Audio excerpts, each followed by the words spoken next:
আজ বৃহস্পতিবার দিন মুমিনের জন্য অনেক বেশি দামি একটি দিন। কারণ নবীজি সাল্লাল্লাহু আলাইহি ওয়াসাল্লাম বলেন, বৃহস্পতিবার দিনটি অনেক বেশি পবিত্র। এই দিনে বান্দাবান্দির আমলনামা আল্লাহ তাআলার দরবারে পৌঁছায়। তো প্রিয় দর্শক, আজ সেই পবিত্র দিন, বৃহস্পতিবার দিন। নবীজি বৃহস্পতিবার দিনে রোজা রাখতেন। সাহাবীরা প্রশ্ন করত, ইয়া রাসূলুল্লাহ সাল্লাল্লাহু আলাইহি ওয়াসাল্লাম, আপনি কেন বৃহস্পতিবার দিনে রোজা রাখেন? নবীজি সাল্লাল্লাহু আলাইহি ওয়াসাল্লাম বলতেন, বৃহস্পতিবারে যেহেতু আমি রোজা রাখি, এর একমাত্র কারণ হলো বৃহস্পতিবারে বান্দা ও বান্দির আমলনামা আল্লাহ তাআলার দরবারে পৌঁছায়। তাই আমি চাই রোজা অবস্থায় আমার আমলগুলো আল্লাহ তাআলার দরবারে পৌঁছাক। তো প্রিয় বন্ধু, আজ সেই পবিত্র দিন, বৃহস্পতিবার দিন। এই বৃহস্পতিবার দিনে যদি আমরা এই জিকিরগুলো বেশি বেশি পরিমাণে করতে পারি, অর্থাৎ এই 9টি জিকির করতে পারি, আল্লাহ যদি কবুল করে নেয়, মৃত্যুর পর অবশ্যই আল্লাহ আমাদেরকে জান্নাত দান করে দিলেও দিতে পারেন। নবীজি সাল্লাল্লাহু আলাইহি ওয়াসাল্লাম বলেন, সকাল সন্ধ্যা তোমরা আল্লাহ তাআলার জিকির করো। শোনো, তোমরা শুধু যে আল্লাহ তাআলার জিকির করো বিষয়টা এমন নয়, আল্লাহও নিজে তোমাদের জিকির করে। সাহাবায়ে কেরাম প্রশ্ন করলো, ইয়া রাসূলুল্লাহ সাল্লাল্লাহু আলাইহি ওয়াসাল্লাম, আমরা জিকির করি আল্লাহ তাআলার গুণবাচক নাম ধরে ধরে ডেকে, কিন্তু আল্লাহ তাআলা আমাদেরকে নিয়ে জিকির করেন, এটা আবার কেমন কথা? নবীজি সাল্লাল্লাহু আলাইহি ওয়াসাল্লাম বললেন, আল্লাহ তাআলা তোমাদেরকে রিজিক দিয়ে জিকির করে, তোমাদেরকে ধন সম্পদ দিয়ে জিকির করে। অর্থাৎ যেহেতু জিকির শব্দের অর্থ স্মরণ করা, আমরা স্মরণ করি আল্লাহ তাআলার নাম ধরে ধরে ডেকে, আর আল্লাহ তাআলা আমাদেরকে স্মরণ করেন, আমাদেরকে সম্পদ দান করে, আমাদেরকে সুখ শান্তি দান করে, আমাদের চাওয়া পাওয়া পূরণ করে। আল্লাহু আকবার। তাই আসুন আজ বৃহস্পতিবার দিনে এই 9টি জিকির অবশ্যই করি। 1 নম্বর জিকির হলো, সবাই বলবো লা ইলাহা ইল্লাল্লাহ। নবী মুসা আলাইহিস সালাম একদিন আল্লাহ তাআলাকে বলতেছেন, আল্লাহ, আপনি আমাকে এমন একটি কালিমা ও বাক্য শিখিয়ে দেন, আমি যেন সেই বাক্য দিয়ে আপনাকে ডাকতে পারি। আল্লাহ তাআলা বললেন, ও নবী মুসা, তুমি বলো লা ইলাহা ইল্লাল্লাহ।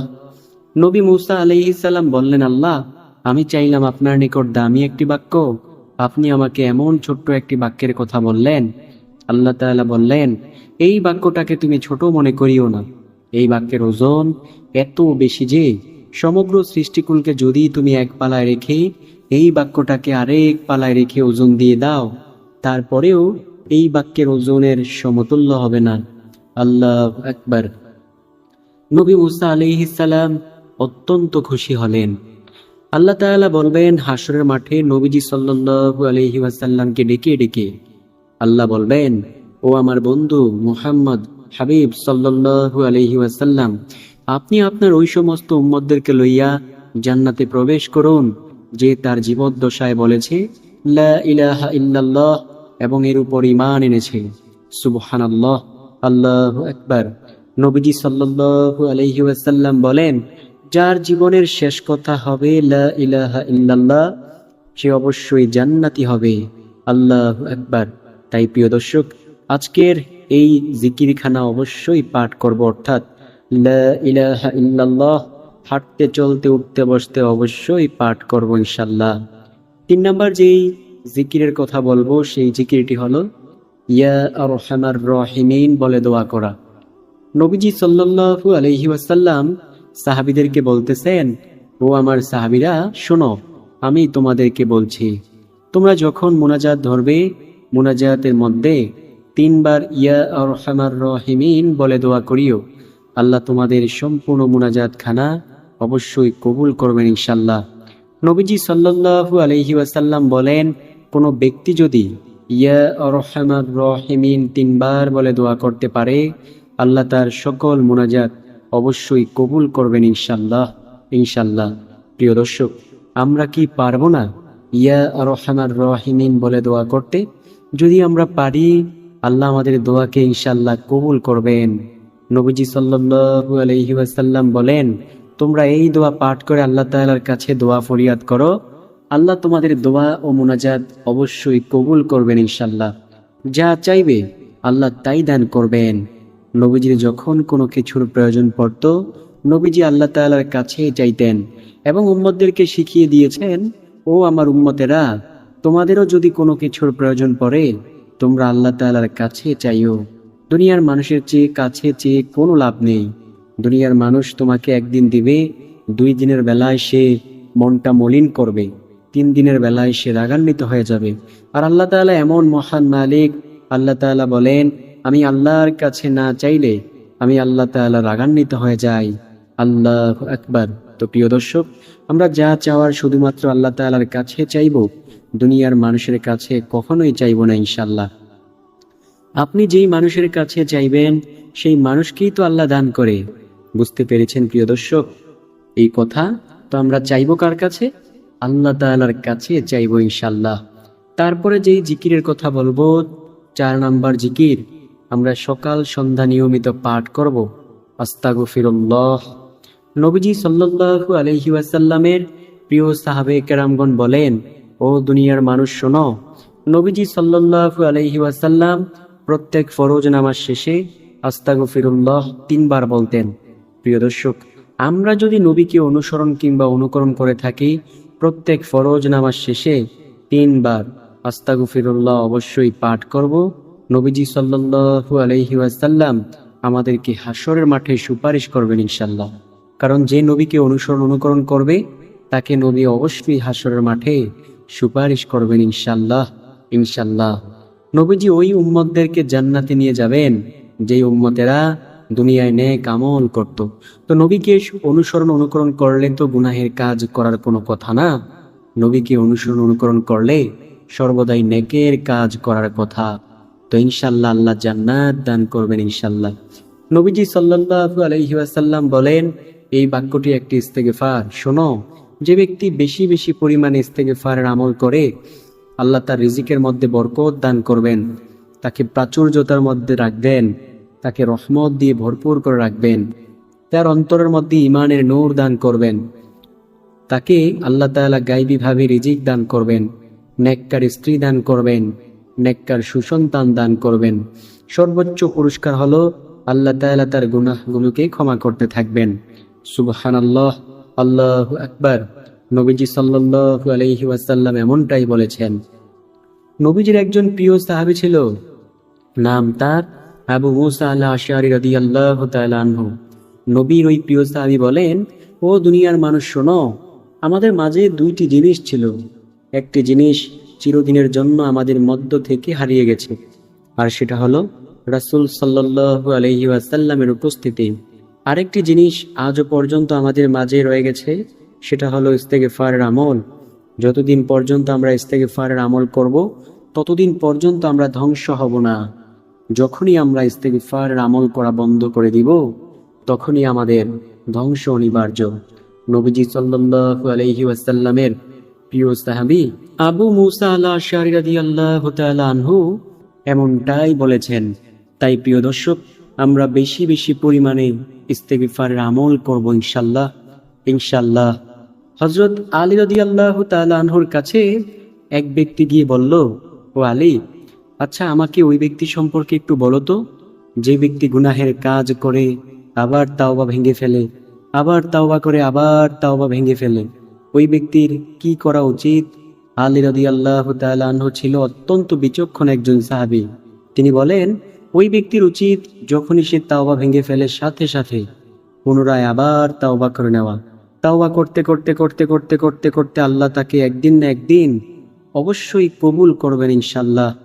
নবীজি সাল্লাল্লাহু আলাইহি ওয়াসাল্লাম বলেন, আমার উম্মত, আমি দৈনিক 70 বারের অধিক তাওবা ইস্তেগফার করি। একটা বার একটু ভেবে দেখেন তো, যেই নবীর কোনো গুনাহ নেই, যেই নবী সম্পূর্ণ নিষ্পাপ বেগুনা মাসুম, এমন নবী যদি দৈনিক 70 বারের অধিক তাওবা ইস্তেগফার করতে পারে, আমাদের তো গুনাহের কোনো শেষ নেই। যেদিকেই তাকাই সেদিকেই দেখি শুধু গুনাহ আর গুনাহ। এমতো অবস্থায় আমাদের কি পরিমাণ তাওবা ও ইস্তেগফার করা দরকার প্রিয় দর্শক। তাই আমরা বেশি বেশি পরিমাণে আস্তাগফিরুল্লাহ অবশ্যই পাঠ করব ইনশাআল্লাহ। 5 নাম্বার যে জিকিরের কথা বলবো, সেই জিকিরটি হলো নবীজি সাল্লাল্লাহু আলাইহি ওয়াসাল্লাম বলেন, ও আমার উম্মতেরা শোনো, আমি তোমাদেরকে বলছি, কোনো ব্যক্তি যদি প্রতিদিন 100 বার বলতে পারে সুবহানাল্লাহি ওয়া বিহামদিহি, তার আমলের দাম হাসরের মাঠে সবচেয়ে বেশি হবে ও মিজানের পাল্লায় অনেক বেশি ভারী হবে। সাহাবীরা প্রশ্ন করলো, ইয়া রাসূলুল্লাহ সাল্লাল্লাহু আলাইহি ওয়াসাল্লাম, অন্য কারো আমলের দাম কি এর চেয়ে বেশি হবে না? নবীজি সাল্লাল্লাহু আলাইহি ওয়াসাল্লাম বললেন, ওই ব্যক্তির আমলের দাম এর চেয়ে বেশি হবে যে ব্যক্তি সুবহানাল্লাহি ওয়া বিহামদিহি 100 বার থেকেও বেশি পরিমাণে পাঠ করবে। আল্লাহু আকবার। এছাড়াও নবীজি সাল্লাল্লাহু আলাইহি ওয়াসাল্লাম বলেন, কোনো ব্যক্তি যদি প্রতিদিন 100 বার বলে সুবহানাল্লাহি ওয়া বিহামদিহি, তার গুনাহের পরিমাণ যদি সমুদ্রের ফেনারাশির সমতুল্য হয়, আল্লাহ সেই গুনাহগুলোকেও ক্ষমা করে দিবেন ইনশাল্লাহ। প্রিয় দর্শক, যুগে যুগে আল্লাহ তাআলা বহু বড় বড় পাপীকে ক্ষমা করেছেন, আমাদেরকেও ক্ষমা করবেন ইনশাল্লাহ। নবী মুসা আলাইহিস সালামের জামানার সেই পাপিষ্ঠ ব্যক্তির ঘটনা কে না জানে। নবী মুসা আলাইহিস সালামের জামানায় এমন অনাবৃষ্টি দেখা দিল যে বনী ইসরায়েল গোত্রের ফসলাদি শস্য সম্পদ সকল কিছু নষ্ট হয়ে যাচ্ছে। নবী মুসা আলাইহিস সালামের কাছে বনী ইসরায়েল গোত্রের কিছু মানুষ এসে বলল, ও নবী মুসা, আপনি তো আল্লাহ তাআলার সাথে কথা বলেন, আচ্ছা আপনি একটু আল্লাহ তাআলাকে বললেন তো, যাতে আল্লাহ তাআলা আমাদের এই বনী ইসরায়েল গোত্রের মধ্যে বৃষ্টি দান করেন। নবী মুসা আলাইহিস সালাম বললেন, ঠিক আছে, আমি আল্লাহ তাআলার সাথে কথা বলে দেখব যে আল্লাহ তাআলা কেন বৃষ্টি দান করতেছে না। তো নবী মুসা আলাইহিস সালাম সবাইকে সাথে লইয়া একটা খোলা ময়দানে যাইয়া এবার আল্লাহ তাআলার কাছে দোয়া করতেছে, ও দয়ার মালিক, আজ দীর্ঘ কতদিন যাবত এই বনী ইসরায়েল গোত্রের মধ্যে বৃষ্টি হচ্ছে না, আল্লাহ তুমি কেন বৃষ্টি দান করতেছো না? দয়া করে তুমি আমাদের এই গোত্রের মধ্যে বৃষ্টির ব্যবস্থা করে দাও। আল্লাহ তাআলা বললেন, ও নবী মুসা শোনো, তুমি যদি তোমার জীবদ্দশা বৈশা এইখানে দোয়া করো, আমি আল্লাহ তোমার দোয়াও কবুল করব না, বৃষ্টিও দান করব না। নবী মুসা আলাইহিস সালাম বললেন, কেন আল্লাহ, আমি কি কোনো অন্যায় করেছি? আল্লাহ তাআলা বললেন, তুমি কোনো অন্যায় করোনি, তবে তুমি যেই মজলিসের মধ্যে বৈশা দোয়া করতেছো, ওই মজলিসের মধ্যে একজন 40 বছরের নাফরমান জিনাকার যুবক রয়েছে। ওই যুবক যতক্ষণ পর্যন্ত এই মজলিস থেকে না উঠবে, ততক্ষণ পর্যন্ত আমি আল্লাহ তোমাদের দোয়াও কবুল করব না, বৃষ্টিও দান করব না। নবী মুসা আলাইহিস সালামের মেজাজ ছিল অত্যন্ত গরম। নবী মুসা আলাইহিস সালাম ডেকে ডেকে বললেন, কে আছো এই মজলিসের মধ্যে এমন 40 বছরের নাফরমান জিনাকার যুবক? এই ময়দান থেকে তুমি ভেগে যাও, তোমার কারণে আল্লাহ তাআলা দোয়া কবুল করতেছে না। তুমি যদি এই মজলিস থেকে না উঠো, আমি কিন্তু আল্লাহ তাআলার দরবার থেকে তোমার নাম এনে সবার সামনে তোমাকে লাঞ্ছিত অপমানিত করব। ওই যুবক বড় ভয় পেয়ে গেল। ওই যুবক মনে মনে ভাবতে লাগলো, এখন যদি আমি চুপ করে বসে থাকি, তাহলে যদি নবী মুসা আলাইহিস সালাম সত্যি সত্যি আল্লাহ তাআলার দরবার থেকে নাম এনে সবার সামনে আমাকে লাঞ্ছনা দেয়, তাহলে তো আমার কোনো উপায় থাকবে না। ওই যুবক কোনো কুল কিনারা না পাইয়া সে চক্ষু দুইটা নিচের দিকে ঝুঁকাইয়া এইবার সে বলতে লাগলো, ও দয়ার মালিক, দীর্ঘ 40 বছর পর্যন্ত এমন গুনাহের কাজ আমি করে আসছি, আজও পর্যন্ত আপনি রাগ করে পানি বন্ধ করেন নাই, বাতাস বন্ধ করেন নাই, সূর্যের আলো বন্ধ করেন নাই, মানুষের সামনে আমাকে লাঞ্ছনা দেন নাই। আজকে কেন আপনি এমন রাগান্বিত হয়ে গেলেন? আল্লাহ শুনুন, আমি আপনার কাছে তাওবার মতো তাওবা করতেছি, আপনি আমাকে কবুল করে নেন। আমি আর জীবনেও কখনো এই নাফরমানি গুনাহের কাজ আর করব না। নবী মুসা আলাইহিস সালাম হঠাৎ করে তাকিয়ে দেখলেন যে আকাশটা মেঘাচ্ছন্ন হয়ে গেছে, বজ্রপাত করা শুরু হয়ে গেল, প্রচুর পরিমাণে মুষলধারে বৃষ্টি পড়া শুরু হয়ে গেল। নবী মুসা আলাইহিস সালাম সবাইকে লক্ষ্য করে বললেন, আল্লাহ তাআলা তো বলল যে যতক্ষণ পর্যন্ত ওই জিনাকার এই ময়দান থেকে না উঠবে, ততক্ষণ পর্যন্ত আল্লাহ তাআলা দোয়াও কবুল করবে না, বৃষ্টিও দান করবে না। কিন্তু জিনাকার তো ময়দান থেকে উঠল না, আল্লাহ তাআলা কেন দোয়া কবুল করলেন আর বৃষ্টি দান করলেন? নবী মুসা আলাইহিস সালাম আল্লাহ তাআলার কাছে জিজ্ঞেস করলো, ও আল্লাহ, আপনি তো বলেছিলেন যে এই ময়দান থেকে জিনাকার যতক্ষণ পর্যন্ত না উঠবে ততক্ষণ পর্যন্ত আপনি দোয়াও কবুল করবেন না, বৃষ্টিও দান করবেন না। কিন্তু আমরা তো ভালো করে তাকিয়ে দেখলাম জিনাকার তো উঠল না, আপনি কেন বৃষ্টি দান করলেন? আল্লাহ তাআলা বললেন, ও নবী মূসা, আমি যার কারণে বলেছিলাম বৃষ্টি দান করব না, আমি তার কারণেই বৃষ্টি দিয়ে দিয়েছি। শোনো, তুমি যখন ওই জিনাকারকে ভয়ভীতি দেখিয়েছো যে নাম প্রকাশ করে দেবে, তখন সে আমি মহান মালিকের কাছে এমন ভাবে কান্নাকাটি করে তাওবার মতো তাওবা করেছে, আমি আল্লাহ তার তাওবা কবুল না করে পারি নাই। ও নবী মূসা, তুমি কি জানো না যে আমি আল্লাহর একটা নাম রহমান, একটা নাম রহিম, আমি আল্লাহ তাকে ক্ষমা করে দিয়েছি এবং তোমাদের এই গোত্রের মধ্যে বৃষ্টি দান করে দিয়েছি। সুবহানাল্লাহ। প্রিয় দর্শক, ওই বনী ইসরায়েল গোত্রের মানুষের গুনাহের কথাও আল্লাহ তাআলা কাউকে জানান নাই, তাকে চিহ্নিতও করেন নাই। আর আমাদের ব্যাপারে আল্লাহ তাআলা কতটা সদয়। তাই তো আল্লাহ তাআলা বলেন, এখনো সময় আছে, তাওবার মতো তাওবা করো, আমি আল্লাহ তোমার জীবনের যত রকমের গুনাহ আছে সকল গুনাহগুলোকেই ক্ষমা করে দেব ইনশাআল্লাহ। যুগে যুগে আল্লাহ তাআলা বহু বড় বড় পাপীকে ক্ষমা করেছেন, আমাদেরকেও ক্ষমা করবেন। 5 নাম্বার যেই জিকিরের কথা বলবো সেই জিকিরটি হলো বেশি বেশি পরিমাণে বলবেন লা হাওলা ওয়ালা কুওয়াতা ইল্লা বিল্লাহ। নবীজির সামনে কয়েকজন সাহাবে কেরাম বসা। নবীজি সাল্লাল্লাহু আলাইহি ওয়াসাল্লাম বললেন, ও আমার সাহাবীরা, আমি কি তোমাদেরকে এমন একটি আমলের কথা বলবো না, যে আমল যদি তোমরা করতে পারো তোমাদেরকে আল্লাহ তাআলা জান্নাতের গুপ্তধনের সন্ধান দিয়ে দিবেন? সাহাবায়ে কেরাম তো ছিল আমলের জন্য অনেক বেশি পাগল।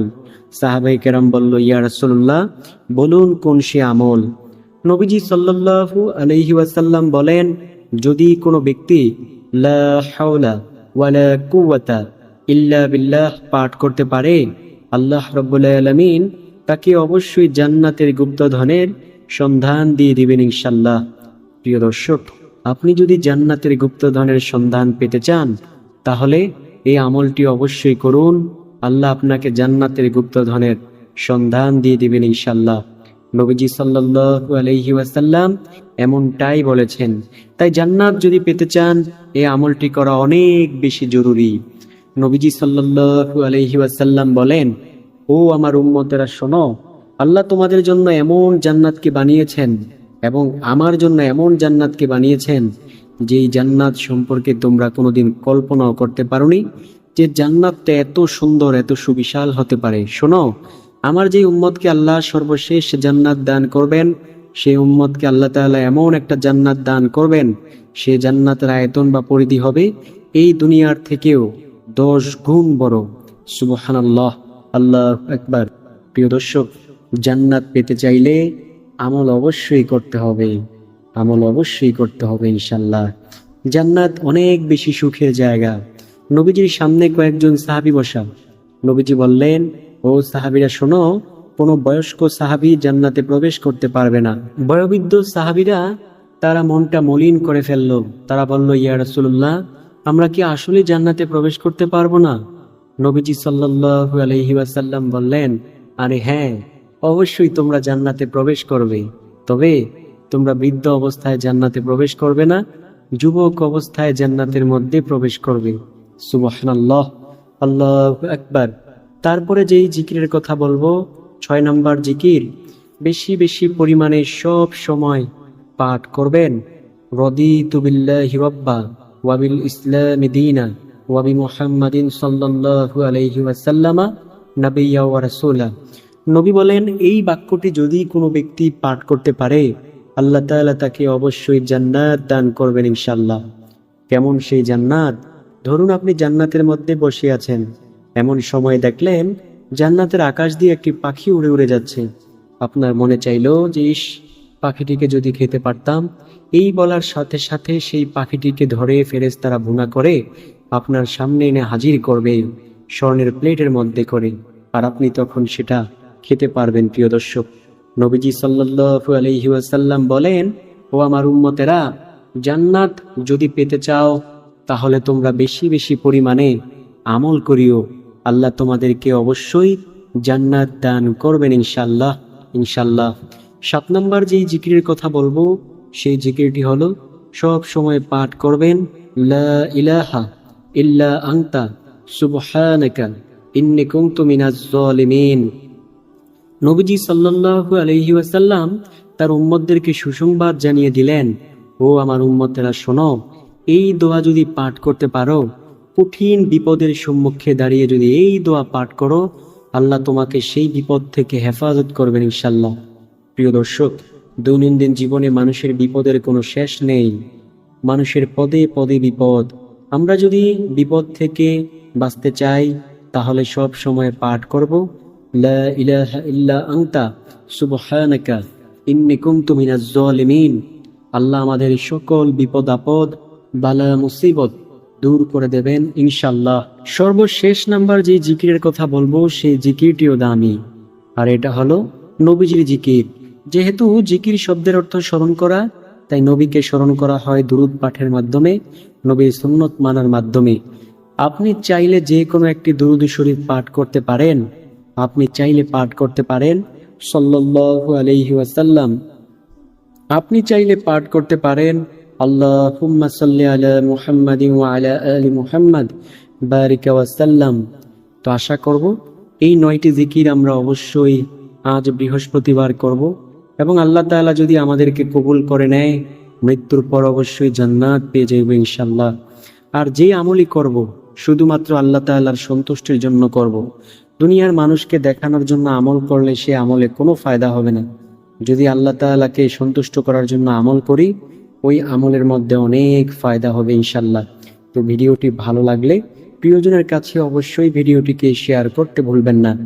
ভালো থাকুন, সুস্থ থাকুন।